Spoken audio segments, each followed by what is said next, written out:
kita masih diberikan nikmat sehat, nikmat sempat sehingga kita masih bisa berkumpul di aula Puskesmas Beringin ini dalam acara pemaparan hasil orientasi untuk teman-teman CPNS angkatan 2021 ya, 2021. Untuk selanjutnya marilah kita senantiasa panjatkan sholawat dan salam kepada junjungan kita Nabi besar Muhammad sallallahu alaihi wasallam. Allahumma sholli wa sallim ala sayyidina Muhammad wa ala sayyidina Muhammad. Semoga kita semua mendapatkan syafaatnya di yaumil akhir. Untuk menyingkat waktu, acara yang pertama yaitu pembukaan dan sambutan oleh Bapak Kepala Puskesmas Beringin. Kepada Bapak Dr. Agus kami persilakan. Pertama saya ucapkan terima kasih ya sudah melakukan kegiatan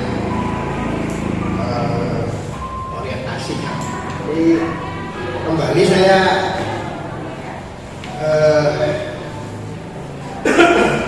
mengulang ya. Memang kegiatan orientasi ini kita lakukan ya selain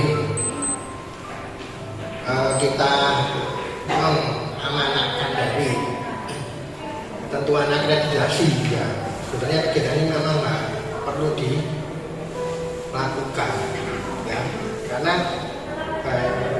banyak yang belum pernah di Puskesmas ya. Alangkah lebih baiknya itu mengenal bagaimana cara kerjanya yang mau dikerjakan di Puskesmas itu apa saja ya, sekalian biar bisa bergaul ya dengan teman-teman yang lama di sini ya. Nanti nggak tahu nih ada pegawai baru ya, nanti nggak tahu, apalagi saya nih kebanyakan ya maklum sudah usia ya, kadang saya nggak apa itu kan apa ya. Jadi kegiatan ini akan kita lakukan terus di sini selama ada pegawai. Maaf kami tidak mengada-ngada ya, tapi ini diperlukan ya. Sebagai contoh, saya dulu buka apotek itu K24, itu ternyata karyawannya harus di-drill dulu, bukan nggak tanggung-tanggung, drillnya ke Jogja sana ya. Jadi nanti perbagian itu mengerjakan apa, tugasnya bagaimana, itu jelas. Begitu kita buka, kita nggak bingung lagi kan, loh ini bagianku kan, itu bagianku nggak seperti itu ya. Mungkin itu saja yang sudah saya sampaikan. Terima kasih, mohon maaf. Assalamualaikum warahmatullahi wabarakatuh. Untuk acara yang selanjutnya yaitu presentasi, kita mulai dari kelompok 3 dulu. Assalamualaikum warahmatullahi wabarakatuh. Mohon izin kami dari kelompok 3 akan mempresentasikan hasil dari tugas kami tentang puskesmas secara umum dan kebetulan juga tentang puskesmas sendiri.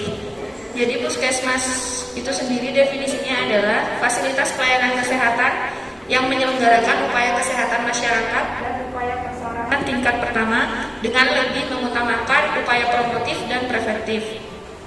Jadi yang dimaksud di sini adalah puskesmas itu harusnya lebih mengutamakan ke tindakan yang promotif dan preventif saja, seperti itu. Ini adalah struktur organisasi di Puskesmas Sumberringin, di mana kepala puskesmasnya adalah Dr. Agus. Selanjutnya yaitu kepala tata usaha yaitu Pak Hari. Lanjut ke bagian-bagian yang sudah tertera di bagian ini ya, untuk struktur organisasinya. Sedangkan program puskesmas itu sendiri harusnya dari Promkes, promosi kesehatan. Yang kedua adalah pencegahan penyakit menular. Yang ketiga adalah program pengobatan, kesehatan ibu dan anak, upaya peningkatan gizi, kesehatan lingkungan, dan pencatatan serta pelaporan.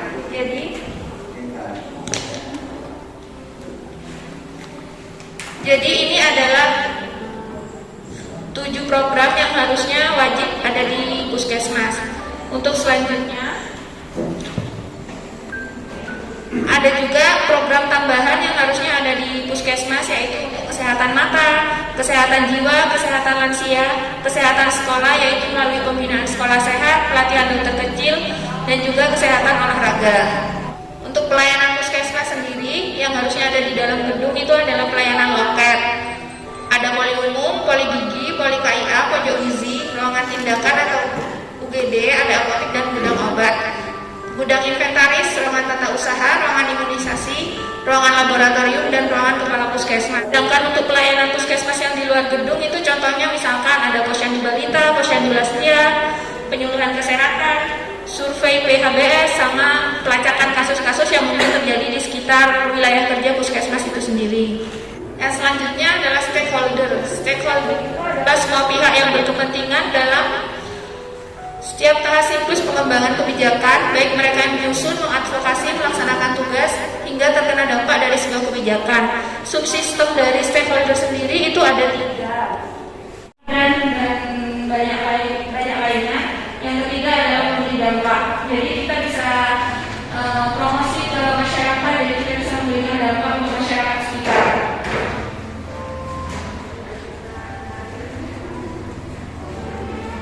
Manajemen puskesmas, manajemen itu serangkaian proses yang terdiri dari perencanaan, pengorganisasian, pelaksanaan, serta kontrol. Untuk di puskesmas sendiri, manajemennya ada perencanaan. Setelah itu nanti untuk pelaksanaan kegiatan sama pemantauan ini dalam lingkup, contohnya lakukan yang ini. Setelah ada pelaksanaan dan pemantauan dilanjutkan dengan adanya evaluasi. Untuk programnya sendiri, lintas program itu biasanya ada tiap 1 bulan sekali. Jadi kita kaji ada masalah apa yang terjadi di situ. Setelah itu harusnya ada solusi yang bisa dikerjakan.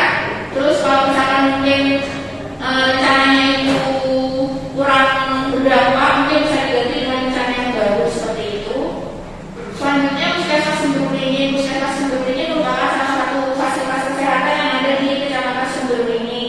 Jaringan dan jejaring. Jadi jaringan itu yang dimaksud di sini adalah lingkup yang ada di lingkup pelayanan yang ada di puskesmas itu sendiri. Jadi dalam hal ini, misalkan puskesmas itu harusnya terdiri dari puskesmas pembantu, puskesdes. Sedangkan di puskesmas Sumberwringin ini sendiri ada 4 pustu dan ada 2 pustu dan 4 puskesdes yang ada di lingkup wilayah kerja Sumberwringin. 10 pos dan posyandu lansia 10 pos, di mana pelaksanaannya itu berbarengan. Yang kedua, Dusun Sukoharjo itu cakupan penduduknya kurang lebih 6.000, dengan posyandu balita 14 dan posyandu lansia juga 14. Seperti itu. Dan untuk 4 puskesdes yang terbanyak itu cakupannya ada di Sumber Gade dengan posyandu balita 8 pos dan posyandu lansianya juga 8 pos. Untuk pelaksanaannya rata-rata di setiap pustu dan puskesdes itu berbarengan. Jadi posyandu balita dan posyandu lansia seperti itu. Karena derajat masyarakat Sumberwringin demi terwujudnya Bondowoso Klestrat. Untuk misinya, ini yang harus kita lakukan berarti untuk mewujudkan visi itu, mewujudkan sumber manusia yang berkualitas dan unggul di Kecamatan Sumberwringin, memberdayakan masyarakat Sumberwringin untuk hidup sehat dan mandiri dalam bidang kesehatan. Yang selanjutnya memberikan pelayanan kesehatan yang berkualitas, baik upaya kesehatan primer, sekunder maupun upaya kesehatan tersier. Jadi sebisa mungkin kita sebagai tenaga kesehatan di wilayah Sumberwringin ini bisa memberikan promosi kesehatan untuk bisa merubah pola hidup masyarakat yang ada di wilayah kerja Sumberwringin ini. Jadi dengan begitu visi dari puskesmas Sumberwringin bisa terwujud. Jika di lingkup wilayah kerja sini, jadi mungkin kepada yang lebih tua kita bisa lebih menghargai, dan yang lebih muda kita lebih bisa menyayangi, mengayomi seperti itu.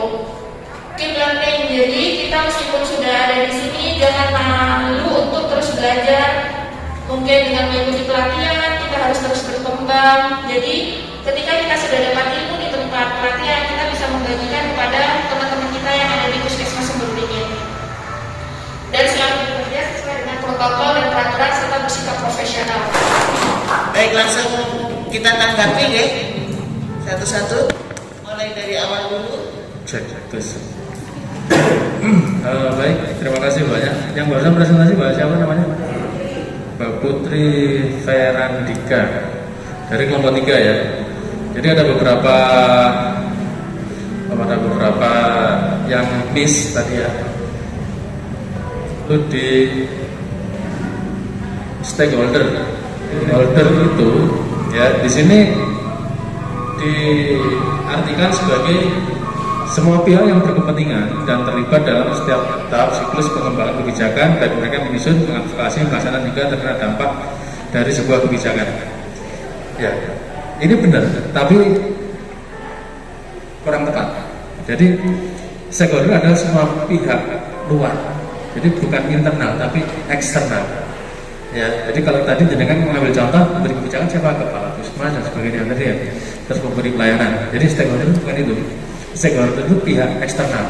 Jadi kalau pihak yang berkepentingan dalam kebijakan berarti dari pihak Dinkes, dari pemerintah kabupaten, ya, terus dari pihak luar yang bersinergi dalam memberikan pelayanan, misalnya PLKB, ya, terus kita bersinergi dengan kepolisian, ya, lintas sektor itu, ya, jadi pihak luar bukan internal. Jadi kita luruskan. Jadi yang dengan tulis di sini itu keliru, ya. Itu. Terus yang kedua, alamat. Jadi puskesmas Sumber Beringin itu alamatnya bukan di Desa Sukosari Kidul, tapi di desa Sumber Beringin. Ya, tepatnya di Jalan Raung, ya. Jalannya benar, Jalan Raung. Tapi Sokleh Selatannya sama Sukosari Kidulnya ini yang salah. Tapi Desa Sumber Beringin. Yang ketiga tadi masalah untuk tata nilai ya,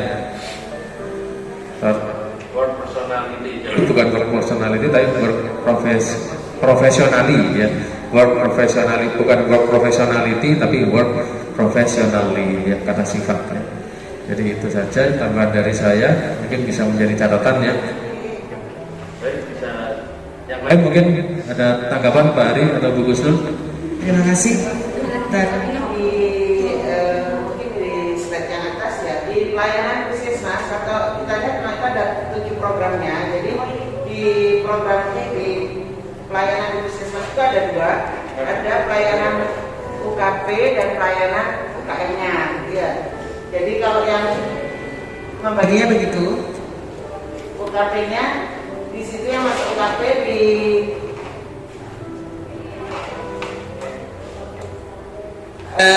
untuk yang UKP itu seperti di pengobatan itu adalah di UKP-nya. Jadi di pelayanan kuratif. Jadi fungsi puskesmas itu tadi disebutkan 2, sebenarnya adalah 4 ya, yaitu promotif, preventif, kuratif, rehabilitatif ya. Jadi fungsi puskesmas itu ada 4. Tapi memang sekarang ini fungsi puskesmas harus lebih ditekankan pada promotifnya gitu. Kenapa promosi yang ditingkatkan? Karena dengan promosi yang bagus, promotifnya bagus, yang diharapkan angka harapan hidupnya, derajat kesehatan masyarakatnya tinggi, sehingga biaya untuk kesehatannya itu lebih rendah. Nanti akan bisa berkurang. Itu jadi, dan di UKM sendiri, upaya kesehatan masyarakat itu dibagi 2 lagi, yaitu upaya kesehatan masyarakat esensial dan upaya kesehatan masyarakat pengembangan. Di pembagiannya ada 2 gitu, jadi upaya kesehatan perseorangan dan upaya kesehatan masyarakat. Upaya kesehatan masyarakat itu sendiri pun dibagi menjadi upaya kesehatan esensial dan upaya kesehatan ya, jadi di perencanaan itu memang itu adalah serangkaian proses. Jadi memang betul dari planning, organization sampai di kontrol itu, perencanaan puskesmas awal itu dimulai bukan hanya dari Minilog. Jadi kalau teman-teman baca di PMK 44 2016, awalnya perencanaan itu dimulai dari adanya rencana usulan kegiatan. Rasanya usulan kegiatan. Dari mana rencana usulan kegiatan itu? Banyak sumbernya. Satu dari hasil penilaian kinerja. Sekarang kita sama-sama ikut penilaian kinerja ya, itu bisa jadi bahan RUK tahun depan. Nanti ada di progres Mbak Fira, ada survei PHBS, SMD, FMD, itu adalah bagian dari nanti bahan untuk RUK. Setelah itu ada juga dari ini masukan dari masyarakat, umpan balik, itu bahan juga dari untuk pembuatan RUK. Juga ada juga bahan RUK-nya kalau ada ini yang sudah menjadi menu wajib dari dinas kesehatan dari nasional. Kalau sudah ada program nasional ini itu adalah dari bisa menjadi RUK-nya. Setelah RUK itu digodok, penggodokan RUK pun tidak hanya orang program. Jadi itu harusnya dengan lintas sektor. Kita bahas dulu di pembuatan RUK dulu. Kalau sudah ditetapkan, nanti akan muncul yang namanya rencana pelaksanaan kegiatan. Ya, di rencana pelaksanaan kegiatan itu apa saja? Gitu. Baru dari RPK itu nanti kita buat ada yang namanya kerangka acara kerja. Kalau kita sudah tetapkan kegiatannya apa, contoh seperti ini, ada kegiatan orientasi untuk pegawai baru, itu harus ada yang namanya kerangka acara kerjanya. Ada kerangka acara kerjanya, ada satu pedoman lagi yaitu standar SOP-nya seperti apa ya. Pemanfaatan dan evaluasinya, contoh kalau seperti kegiatan hari ini. Lihat tidak pemantauannya berjalan efektif atau tidak, sesuai dengan jadwal yang ditentukan atau tidak, ada kendala atau tidak evaluasinya ya. Jadi itu salah satu manajemen. Setelah itu ada juga manajemen yang harus dilakukan adalah mini lokakarya Puskesmas. Di situ ada dua mini lokakarya, yaitu mini lokakarya bulanan dan mini lokakarya tribulanan. Apa fungsinya bedanya? Kalau mini lokakarya bulanan itu adalah kita di dalam intern, yang tribulan adalah mini lokakarya kita membahas dengan lintas sektor. Nanti itu di mini lokakarya bulanan akan disampaikan apa itu tadi yang ada di RPK. Rencana kegiatannya itu apa saja di setiap bulan Januari, bulannya apa itu dievaluasi dulu. Setelah dievaluasi, apakah kegiatan ini nanti sesuai dengan jadwal, apakah ada kendala, bagaimana hasilnya. Nah itu nanti yang akan selalu dilakukan monitoring, namanya di situ nanti ada PDCA ya. Kalau teman-teman baca di sini ada plan, do, check, dan actionnya lagi. Monggo saya persilakan untuk kelompok 2. Kami dari kelompok 1 akan meneruskan presentasi tentang siklus manajemen Puskesmas. Menurut Kemenkes RI nomor 44 tentang pedoman manajemen Puskesmas, siklus manajemen Puskesmas yaitu suatu rangkaian kegiatan rutin yang berkesinambungan. Yang tadi sudah disebutkan oleh Bu Husnul. Tadi ada PDCA, Plan, Do, Check, Action. Mulai dari perencanaan P1, perencanaan tingkat Puskesmas adalah proses penyusunan rencana kegiatan tingkat Puskesmas untuk tahun yang akan datang. Dilakukan secara sistematis untuk mengatasi masalah yang ada, dan fungsinya sendiri itu ada yaitu yang pertama, perencanaan dapat memberikan petunjuk untuk menyelenggarakan upaya kesehatan secara efektif dan efisien. Yang kedua, perencanaan memudahkan pengawasan dan pertanggungjawaban. Terus yang ketiga, dapat mempertimbangkan hambatan, dukungan, dan potensi yang tersedia. Penyusunan perencanaan di Puskesmas terdiri dari penyusunan rencana 5 tahun dan penyusunan rencana tahunan. Yang 5 tahun itu mulai dari persiapan, analisis situasi, analisis data, analisis masalah dari sisi pandang masyarakat, perumusan masalah, penyusunan rencana 5 tahun. Untuk yang penyusunan rencana tahunan itu sama, cuman tambahannya ada penyusunan RUK dan penyusunan RPK. Terus yang kedua ada P2, ada penggerahan dan pelaksanaan. Dapat dilakukan melalui berbagai cara, diantaranya yaitu dari rapat dinas,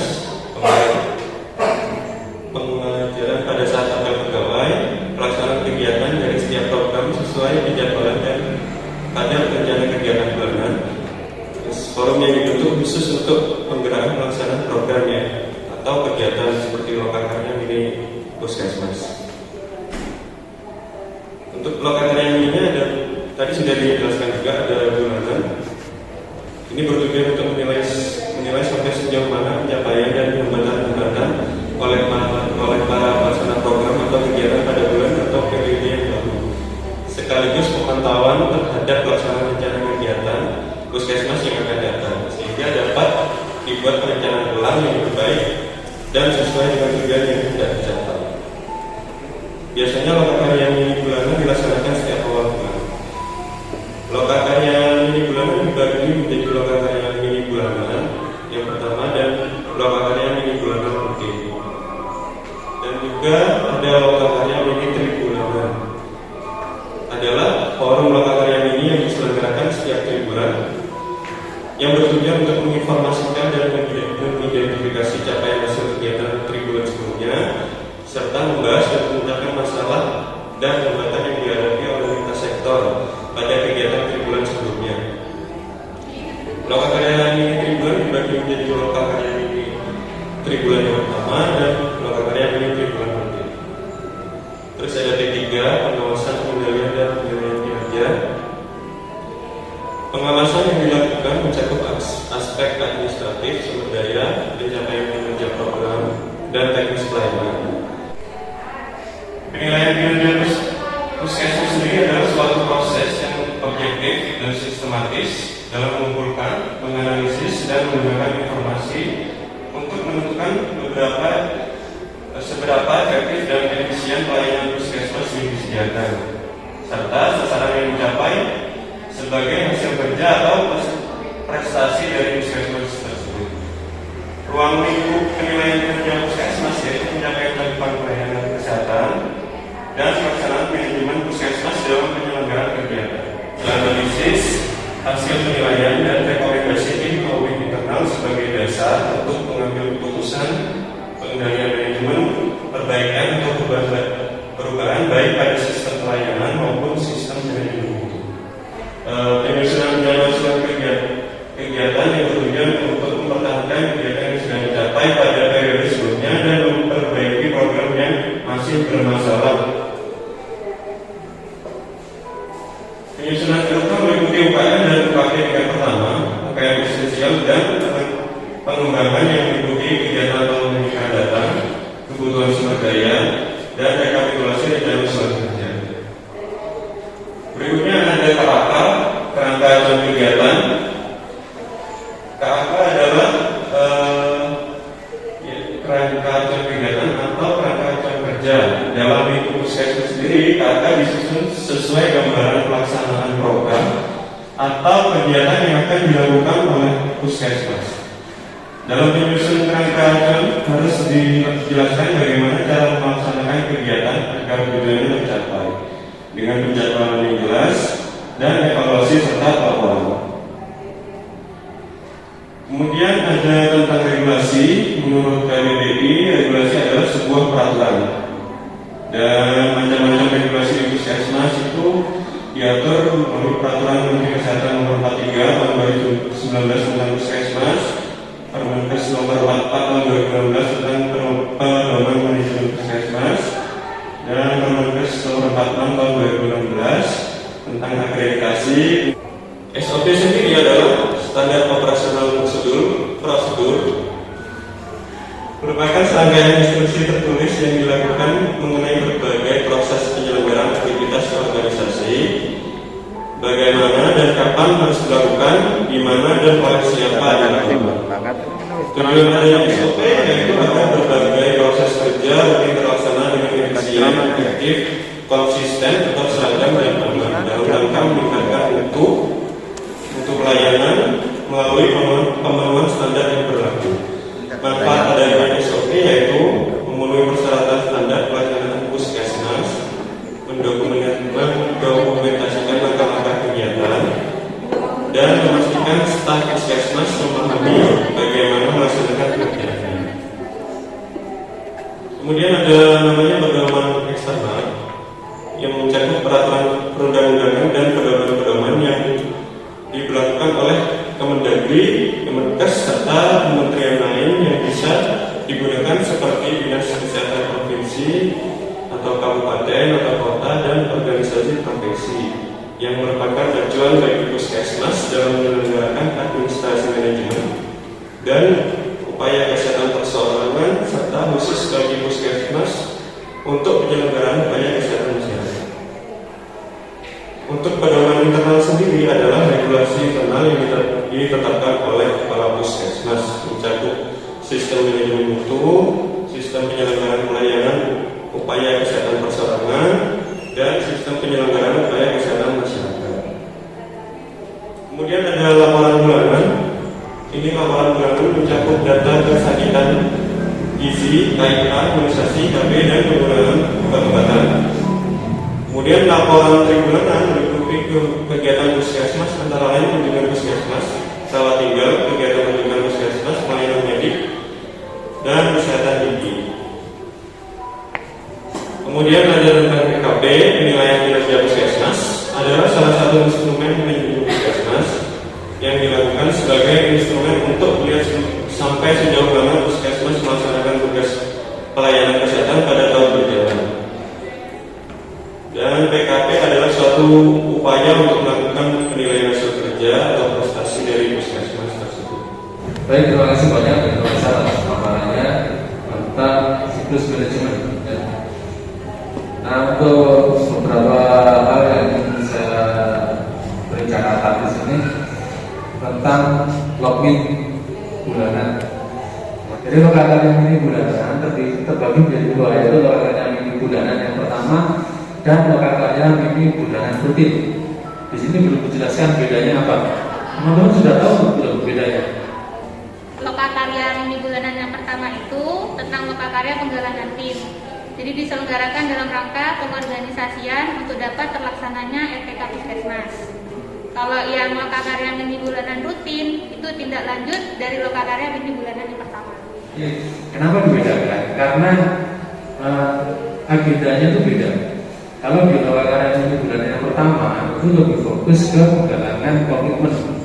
Jadi bagaimana seorang kepala puskesmas dan tim manajemennya bersama tim itu bagaimana mereka menggalang komitmen stafnya untuk bisa bekerja lebih baik. Karena ini kan dilakukan di awal tahun ya, di Januari pertama kan, tahun di Januari. Jadi di awal tahun itu dilakukan penggalangan komitmen. Dan bila mana ada pergantian pemegang penanggung jawab ya, jadi misalnya ada program apa penanggung jawabnya beda ya, itu dilakukan di awal tahun itu ya. Dan agendanya juga membahas tentang perencanaan tadi ya. Jadi tadi sudah dijelaskan ya, bukan PK ya, itu dibahas di login pertama. Jadi bedanya itu tadi. Jadi di login pertama di bulan Januari itu di start awal dalam komitmen perencanaan dan menjelaskan timnya ya, kalau bila mana ada perubahan posisi ya, di situ dibahas di login pertama. Sedangkan login kedua dan seterusnya di login rutin itu membahas tentang pencapaian selama 1 bulan. Nah, itu jadi rencana kerja yang dibahas di login pertama itu kan 1 tahun ya. Nah, di login kedua dibahas sampai 1 bulan ini kerjanya sampai seberapa, hasilnya sampai mana, dan berapa persen. Bukan dalam 1 tahun juga, jadi 1 tahun dibagi 12 bulan kan. Jadi dalam 1 bulan ini targetnya juga bukan target 1 tahun, tapi target 1 bulan. Gitu. Jadi bedanya itu bisa dipahami ya. Macam regulasi di puskesmas ya, ada 4 Permenkes ini. Perlu diketahui bahwa ini adalah sebagian kecil saja. Jadi masih ada banyak sekali peraturan-peraturan yang mengatur tentang kinerja puskesmas. Ini secara umumnya, belum nanti per programnya, per profesinya, per unitnya itu akan ada peraturan-peraturan yang banyak sekali. Ya, apalagi ini kita melewati masa pandemi, di situ ada peraturan perubahan, ya perubahan pola kerja dari yang biasanya menjadi pandemi itu ada gitu. Terus di slide berikutnya itu adalah SK dan SOP. SK dan SOP itu adalah bagian dari regulasi. Jadi perlu diketahui bahwa regulasi itu bukan hanya peraturan saja yang dari eksternal, tapi juga SK dari kampus, ya, baik SK dari bupati, dari dinas maupun dari kampus, itu adalah salah satu regulasi yang harus dimiliki oleh staf yang sedang melaksanakan tugasnya. Oke, kita gitu aja. Terima kasih untuk yang lain. Baik, dilanjutkan oleh kelompok 1. Assalamualaikum warahmatullahi wabarakatuh. Terima kasih kepada Rombongan Usul sudah memberikan kesempatan kepada kelompok 1. Di sini kelompok 1 saya Indra Beka Dardiana sebagai bidang dan Ita Purnamasari sebagai perawat. Di sini saya akan memaparkan tentang akreditasi, khususnya akreditasi puskesmas Sumberwu ini yang September nanti akan kita lalui bersama. Peraturan tentang akreditasi yaitu PMK nomor 46 tahun 2015, yang terbaru yaitu itu selalu kutip saya, PMK nomor 27 tahun 2019. Apa sih akreditasi? Akreditasi adalah pengakuan terhadap puskesmas yang diberikan oleh lembaga independen penyelenggara akreditasi yang telah ditetapkan oleh Menteri Kesehatan setelah dinilai bahwa puskesmas telah memenuhi standar pelayanan puskesmas yang telah ditetapkan oleh Menteri Kesehatan untuk meningkatkan mutu pelayanan puskesmas secara berkesinambungan. Tujuan akreditasi untuk menjamin bahwa peningkatan kinerja, perbaikan mutu, hingga penerapan manajemen risiko yang dilaksanakan dengan berkesinambungan pada puskesmas. Dan ini juga menjadi persyaratan untuk perpanjangan kerjasama dengan BPJS, yaitu Badan Penyelenggara Jaminan Sosial. Dengan kata lain itu namanya Rekresidensialing Fasilitas Primer. Apa manfaat akreditasi? Selain untuk puskesmas, akreditasi ini sangat penting bagi semua stakeholder. Stakeholder yang tadi dijelaskan di kelompok 1, stakeholder itu di luar puskesmas. Hasil akreditasi merupakan salah satu indikator mutu dan referensi dalam mengambil keputusan untuk berbagai kebutuhan, termasuk peningkatan mutu pada masa yang akan datang. Bagi puskesmas, untuk mengetahui sejauh mana puskesmas telah memenuhi kriteria mutu yang telah ditetapkan pemerintah. Pelaksanaan akreditasi ini dilakukan setiap 3 tahun sekali, misalnya tiap 3 tahun sekali. Dan puskesmas Sumberwu ini sudah terakreditasi tahun 2017, yang seharusnya kita kemarin akreditasi lagi tahun 2020. Tapi berhubung kemarin terkendala pandemi, akhirnya kita insya Allah tahun 2022 insya Allah September. Semoga persiapan akreditasi. Pertama, kita harus membentuk tim akreditasi dan ada tim manajemen mutu. Di sini tim akreditasinya ketuanya adalah Bu Kusnul, 2017 kemarin juga Bu Kusnul. Tim mutunya sekarang yaitu Dr. Abdul. Kemudian membuat penyusunan dokumen dan pedoman tata naskah. Ketiga, kita duduk bersama untuk memahami apa itu instrumen akreditasi. Kemarin kan Bu Kusnul juga sempat, ayo nonton YouTube ini, nonton YouTube ini. Nah ini di sini kita harus mulai belajar sendiri apa sih akreditasi, apa saja instrumennya, apa saja yang dinilai, apa saja yang dilakukan. Di sini kita harus duduk bersama. Kemudian setelah kita duduk bersama, kita tahu apa yang kita lakukan, kita mengerjakan dokumen. Ini mengerjakan dokumen ini yang membutuhkan brainstorming katanya Dr. Adi. Kita duduk bersama, mungkin nanti ada yang kurang atau mungkin ada kesalahan, itu bisa kita perbaiki bersama. Dan ini yang paling penting adalah tata gerakan puskesmas. Jadi pasti yang dinilai oleh surveyor mungkin dari awal ada penampakan luar. Wah, kayaknya duduknya bagus nih.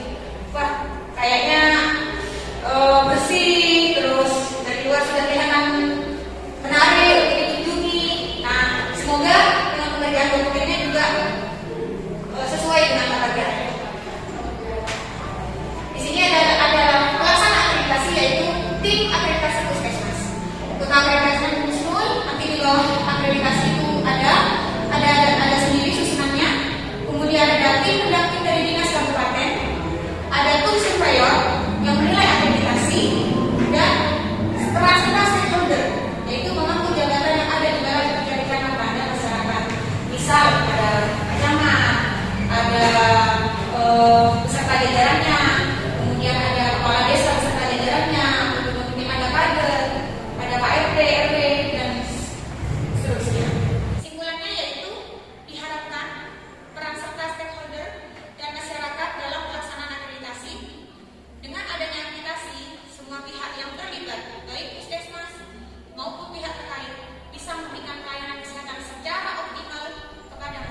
dan saling membutuhkan karena tidak ada satu orang pun yang mampu mengerjakan banyak hal dalam waktu satu yang bersamaan.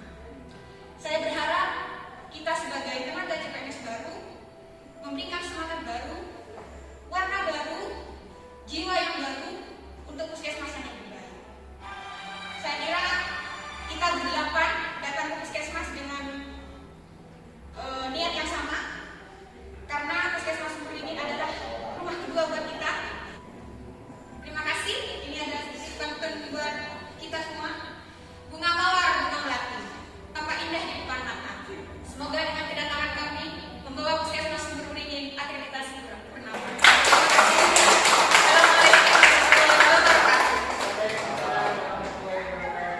Terus yang perlu saya tambahkan lagi ya, tadi yang pertama pentingnya peningkatan mutu ya. Jadi gini, akreditasi itu tujuan utamanya itu adalah kata kuncinya ya, itu CQI, Continuous Quality Improvement, atau peningkatan mutu yang berkesinambungan. Jadi kata kuncinya itu. Jadi akreditasi itu identik dengan CQI atau Continuous Quality Improvement. Jadi istilah yang sering muncul dalam akreditasi adalah mutu dan mutu. Jadi peningkatan mutu ini yang lebih ditekankan.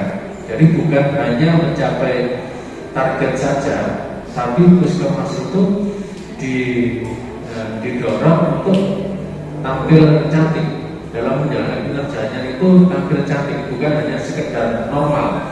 Mencapai target itu normal, tapi kalau hal-hal yang lainnya itu dilakukan, ya seperti keselamatan pasiennya, PPI-nya, PPI itu pengendalian dan pencegahan infeksi, terus manajemen risiko yang dilakukan, itu puskesmas akan tampil cantik dan anggun, bukan hanya normal. Puskesmas itu mulai muncul isu seperti itu sekitar tahun 2015. Jadi mulai akreditasi 2015 dan kita baru melaksanakan 2017. Sebelumnya itu tidak terlalu ditekankan, mengenai peningkatan mutu itu tidak terlalu ditekankan. Pada saat itu sebelum 2015 kita hanya ngejarnya mencapai target PKP dan selesai. Nah, mulai 2015 dan kita akreditasi dilaksanakan di 2017, jadi 2015 itu masih di provinsi-provinsi yang lain dan tiba di sini itu 2017 Bondowoso. Nah, pada saat itulah mulai ditekankan tentang peningkatan mutu. Itu tadi, jadi bukan hanya normal tapi cantik dan anggun. Nah, yang mungkin saya kurang menambahkan di tugas saya itu adalah struktur rutin mutu dan apa kerjanya, dan di situ ada apa saja, itu saya miss di situ. Kemarin saya bertugas hanya struktur puskesmasnya, manajemennya. Saya lupa masukkan di situ mutu. Di situ ada yang namanya tim mutu. Itu sekarang ini menjadi bagian penting karena di dalam akreditasi yang menjadi fokus perhatian adalah peningkatan mutu. Gitu. Lalu tadi juga disinggung tentang brainstorming. Nah, ini kata yang sering kami pakai, tapi mungkin pemahamannya masih ada yang belum ngerti ya. Jadi brainstorming itu saling tukar pikiran, bukan kerjasama. Ini masih dalam bentuk musyawarah. Jadi kita kemarin punya istilah lagi, sama-sama bekerja itu beda dengan bekerja bersama-sama. Bedanya apa? Sama-sama bekerja itu dalam waktu yang sama. Mereka sama-sama bekerja, si A dan si B itu bekerja, sama-sama bekerja, tapi tidak ada koordinasi, tidak ada sama-sama bekerja. Dan salah satu yang kita lakukan adalah brainstorming. Jadi kita sering kumpul bareng, kita membahas bareng, permasalahannya apa kita bahas, itu brainstorming. Ya, jadi istilah yang sering kita pakai. Lalu disinggung tentang tata geraha. Tata geraha tadi Mbak Indra menjelaskan tentang bagaimana puskesmas itu terlihat indah. Ya betul. Tapi indah dalam akreditasi itu bukan hanya sekedar indah yang enak dipandang, tapi ada syarat-syaratnya. Syarat-syaratnya apa? Nah, tata geraha penataannya, penataan ruangan dan penataan semua barang-barang. Ya, penataan fisik. Penataan fisik itu namanya tata geraha.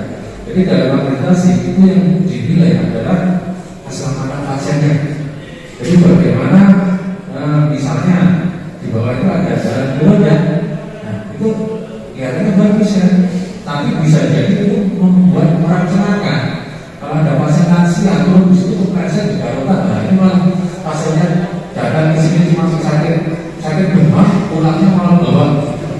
perawatan ringan ya. Jadi itu yang akan menjadi perhatian. Jadi bukan hanya tidak, tapi ada syarat-syaratnya, yaitu ada manajemen risikonya, ada pencegahan infeksinya, upaya pencegahan infeksi. Jadi jangan sampai pasien datang ke sini hanya sakit perut pulang tambah TBC. Nah, itu tidak boleh. Jadi ada upaya bagaimana keselamatan pasiennya, manajemen risikonya, pencegahan penularan infeksinya. Itu tertuang dalam pelaksanaan tata kerja atau penataan fisik puskesmas. Nah, itu tambahannya. Jadi bisa dipahami ya. Terus jadi yang terakhir ya, jadi Mbak Hendra jelas ya. Jadi betul yang dikatakan di sini itu tidak ada pribadi yang hebat, tapi kita berusaha menjadi tim yang hebat. Ya, sejatuh apapun gugus tanpa ada gaya-gayanya, ada diopo-opo, ada diopo-opo, ada lagi, ada tragus, menguasai sistem bagaimana, nggak ada material semua, terus orang produksi, ya kan? Jangan juga gitu, Dr. Faisal di UKP, berantakan, kami teman-teman ini harus ngerjakan kesalahan, ngomong. Jadi kita tidak ada pribadi yang hebat di sini, tapi kita sedang berusaha membuat tim yang hebat. Jadi itu yang perlu kita tegaskan dan kita jadikan motivasi untuk pribadi kita masing-masing. Mari kita menjadi tim yang hebat. Ya. Dan tadi tata nilai yang kita pegang ya. Jadi keep learning. Ya, salah satunya keep learning. Jadi jangan malas untuk menambah pengetahuan, jangan malas untuk menambah wawasan. Ya, gali terus, karena ternyata semakin kita banyak menambah wawasannya, kita akan semakin tahu bahwa ternyata ada masih banyak hal yang belum kita ketahui. Itu yang